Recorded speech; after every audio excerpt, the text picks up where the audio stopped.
ဘတ်စကားပေါ်မှာအကူအညီလိုနေပုံရတဲ့ကောင်မလေးကိုကောင်လေးကကူညီပေးရင်းနေစရာမရှိလို့အိမ်ကိုခေါ်သွားလိုက်ပါတယ်။မိသားစုဝင်တွေကဖော်ဖော်ရွရွကြိုဆိုတာကြောင့်ခဏလေးတွင်းမှာရင်းနှီးသွားကြပါတယ်။ညပိုင်းကောင်လေးခန်းထဲမှာနှင်းဆက်တွေနဲ့အေးဆက်နေကအမိမတိတရဝတကောင်ဝင်လာပြီးကောင်လေးကိုဖမ်းချုပ်ထားပါတယ်။ကောင်မလေးရောက်လာတော့ကောင်လေးကိုလွှတ်ချလိုက်ပြီးကောင်မလေးစီလာတဲ့ချိန်နှစ်ယောက်တူထွက်ပြေးကြပါတယ်။လုံခြုံတဲ့နေရာရောက်တော့ကောင်မလေးကောင်းမှကြိုတစ်ခုရှိနေတာကြောင့်ကောင်လေးကမေးမြန်းလိုက်ပါတယ်။တကယ်တော့ကောင်မလေးကဘလူးမျိုးနွယ်ဝင်ဖြစ်ပြီးဖခင်ဖြစ်သူနဲ့အတူနေထိုင်ပါတယ်။သူမငငယ်တဲကပြစ်ပယ်ထားရခဲ့တဲ့မိခင်ဖြစ်သူကိုရှာဖွေဖို့အတွက်ဖခင်မသိအောင်ခိုးထွက်လာရင်ကောင်လေးနဲ့ဆုံခဲ့တာဖြစ်ပါတယ်။သူမအဖေပြောဖူးတဲ့မိခင်ရှိတယ်ဆိုတဲ့နေရာသွားဖို့ကောင်လေးကိုလိုက်ပို့ပေးပါလို့တောင်းဆိုလိုက်ပါတယ်။မနက်ခင်းနေရောင်ကြီးအောက်မှာလမ်းလျှောက်လာရင်အရန်ပင်ပန်းနေတာကြောင့်လမ်းကြုံကားလိုက်စီးဖို့အတွက်ကြိုးစားပြီးကားတာကြပါတယ်။ဈေးတယ်မောင်နှမနှစ်ယောက်ကကူညီပေးခဲ့တာကြောင့်ဈေးပွဲတော်မှာကောင်လေးကဆိုင်ကင်းဖို့ကူညီပေးကဆိုင်ဆောင်ပေးနေချိန်နင်းတွေကျလာတာကြောင့်ကောင်းကင်ကိုကြည့်လိုက်တော့တရဝါကြီးတွေကကောင်မလေးစီဦးတည်နေတာတွေ့လိုက်ရပါတယ်။ကောင်လေးကအော်ပြောလိုက်ပေမဲ့မမီတော့ပဲတရဝါကြီးတိုက်ခိုက်တာခံလိုက်ရတာကြောင့်ထွက်ပြေးရပါတယ်။တရဝါကြီးရဲ့ပြစ်မှတ်ကကောင်မလေးဖြစ်နေခဲ့ပြီးကောင်မလေးနောက်ကိုတချိန်တိုးလိုက်နေတာကြောင့်မျက်ခြေဖြတ်လိုက်နိုင်ပေမဲ့လက်ချော်သွားကကောင်မလေးကပြုတ်ကျသွားပါတယ်။ကောင်မလေးကယထာပေါ်မှာပြေးလွှားနေပါတယ်တကားကိုဖွင့်လိုက်တော့သူမငယ်ဘဝကိုပြန်ရောက်သွားကနှင်းတော်ထဲမှာပြေးလွှားခဲ့ပြီးရှေ့ကမိခင်နောက်ကိုလိုက်နေပေမဲ့မမီခဲ့ပဲတဖြည်းဖြည်းပျောက်ကွယ်သွားပါတယ်။ရုတ်တရက်ကောင်မလေးကလန့်နိုးလာခဲ့ပြီးဘေးပတ်ဝန်းကျင်ကိုကြည့်လိုက်တော့တဲကိုခန်းတစ်ခုဖြစ်နေလို့စဉ်းစားနေတဲ့အချိန်ကောင်လေးဝင်လာခဲ့ပါတယ်။တကယ်တော့ကောင်မလေးပြုတ်ကျသွားခဲ့ချိန်နောက်ကအပြေးလိုက်လာတဲ့ကောင်လေးကရှာတွေ့သွားခဲ့ပြီးအနီးဆုံးမှာရှိတဲ့တဲကိုခန်းစီကိုအကူအညီတောင်းကတဲခိုနေတာဖြစ်ပါတယ်။ကောင်မလေးက3ရက်လောက်အိပ်ပျော်နေတာကြောင့်သူတို့2ယောက်နေထိုင်ဖို့အတွက်ကောင်လေးကတဲကိုခန်းမှာတောက်တုံးမဲ့ရလောက်ကင်ပေးကနေစရာနဲ့စားစရာကိုရရှိနေတာဖြစ်ပါတယ်။ကောင်လေးကတဲကိုခန်းမှာဖုံးကားကမိဘတွေစီကိုစိတ်မပူစေဖို့အတွက်ဆက်သွယ်အကြောင်းကြားလိုက်ပြီးသူတို့ကိုဖော်ဖော်ရွရွကူညီပေးခဲ့တဲ့တဲကိုခန်းပိုင်ရှင်တဲ့ဝန်ထမ်းတွေကိုနှုတ်ဆက်ကခီးဆက်ကြပါတယ်။နှစ်ယောက်သားဖះเจ้าစီကိုရောက်လာခဲ့ပေမဲ့ဖခင်ဖြစ်သူနဲ့သာတွေ့ဆုံခဲ့ရပါတယ်။ဖခင်ဖြစ်သူကမိခင်ဖြစ်သူရှိတဲ့နေရာအမှန်ကိုမပြောပြခဲ့တာကြောင့်ကောင်မလေးကစိတ်တူပြီးပြေးထွက်သွားတာကြောင့်ကောက်လေးလဲလူကြီးကိုနှုတ်ဆက်လိုက်ကကောင်မလေးနောက်ကိုပြေးလိုက်ခဲ့ပါတယ်။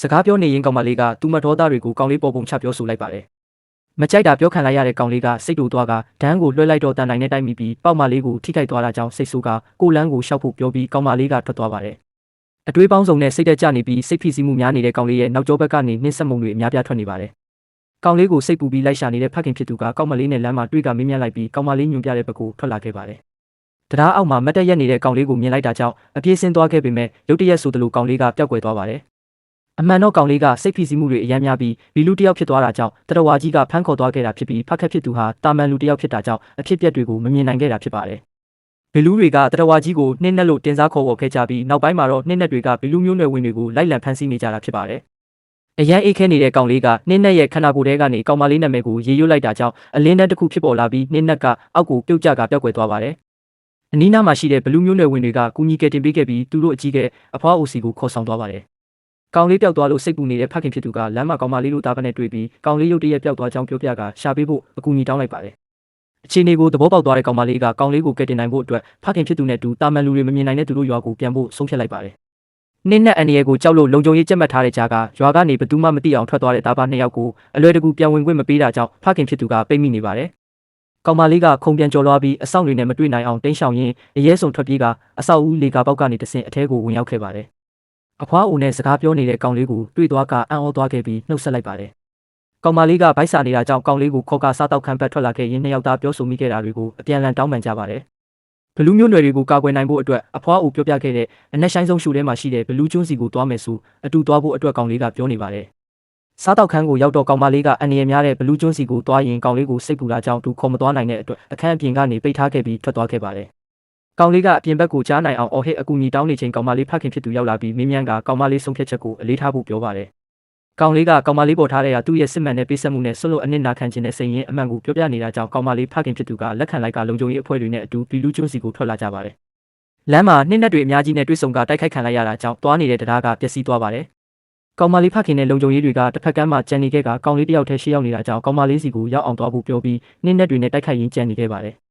ကြောက်ဆောင်ကြားထဲမှာတယောက်တည်းသွားနေတဲ့ကောင်မလေးနောက်ကိုနှင်းနဲ့တွေအများပြားရောက်လာပြီးအမဲလိုက်နေတာကြောင့်ကောင်မလေးကကျင်းမြောင်းတဲ့ကူပေါက်ထဲကိုဝင်ပြေးလိုက်ပါတယ်။ကောင်မလေးကရှေ့ဆက်သွားရင်ဘလူးကျွန်းနဲ့ဖះเจ้าကိုရှာတွေ့သွားကအထဲဝင်လိုက်ပါတယ်။အထဲမှာမျက်နှာဖုံးတစ်ခုရှိနေခဲ့ပြီးကောင်မလေးကယူဖို့ပြင်လိုက်ချိန်မျက်နှာဖုံးကလှုပ်ရှားသွားကလေတွေပြင်းထန်တိုက်လာပြီးလွင်မျောသွားပါတယ်။သူမရဲ့ဖခင်နဲ့မိခင်ဖြစ်သူကသူမကိုဝင်ရှိချိန်ကစပြီးမွေးဖွားလာချိန်ထိတာမှန်ထိပိုပြီးချစ်ချင်းမြတ်တာအပြည့်နဲ့စောင့်ရှောက်ခဲ့ပြီးပျော်စရာကောင်းတဲ့မိသားစုဖြစ်ခဲ့ပါတယ်။မိခင်ဖြစ်သူကဘလူးမျိုးနွယ်ဝင်တွေကိုကာကွယ်နိုင်ဖို့အတွက်အနစ်နာခံကမျက်နှာဖုံးဝတ်ပြီးနှင်းနဲ့တွေစီစီလုတ်ခံခဲ့ရတာဖြစ်ပါတယ်။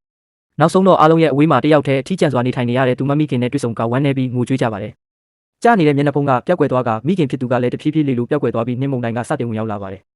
နှင်းမုန်တိုင်းကအရာအလုံးကိုဖုံးအုပ်သွားကကောက်မလေးကိုလဲဖုံးအုပ်သွားခဲ့ပါတယ်။ကောက်မလေးကအမှောင်ထုထဲမှာအလင်းရောက်ချီရာတွေကိုတွေ့ရတာကြောင့်အဲ့ဒီအတိုင်းရှေ့ဆက်လျှောက်လာခဲ့ပါတယ်။ကောက်မလေးတတိယလာတော့မျက်စိရှိမှကောင်လေးကိုတွေ့ရတာကြောင့်အံ့ဩနေတဲ့ချိန်ကောင်လေးကအပေါ်ကိုပြန်တက်သွားလို့ဆွဲထားခဲ့ကနှစ်ယောက်သားလေးပေါ်လွင့်နေရင်ကောင်လေးရဲ့ဘီလူးမှတ်သားဂျိုကပျောက်ကွယ်သွားပြီးနှင်းနဲ့အားလုံးကလည်းသူ့အလိုလိုပျောက်ကွယ်သွားကြပါတယ်။နောက်ဆုံးမှာတော့ကောင်မလေးကသူမမိသားစုဝင်တွေနဲ့တွေ့ဆုံခဲ့ကပျော်ရွှင်နေတော့ကောင်လေးကစိတ်ချသွားပြီးသူတို့ကိုနှုတ်ဆက်လိုက်ကမိသားစုစီပြန်လာခဲ့လိုက်ပါတယ်။ရက်တွေလတွေကြာသွားခဲ့ပြီးတခုတော့မနက်ခင်းမှာတော့ကောင်လေးစီကိုကောင်မလေးကလိုက်လာခဲ့ပြီးခန်းစားချက်တွေကိုအပြန်လည်ရင်ဖွင့်ကြရင်ပျော်ရွှင်မှုတွေနဲ့ရှေ့ဆက်ကြပါတယ်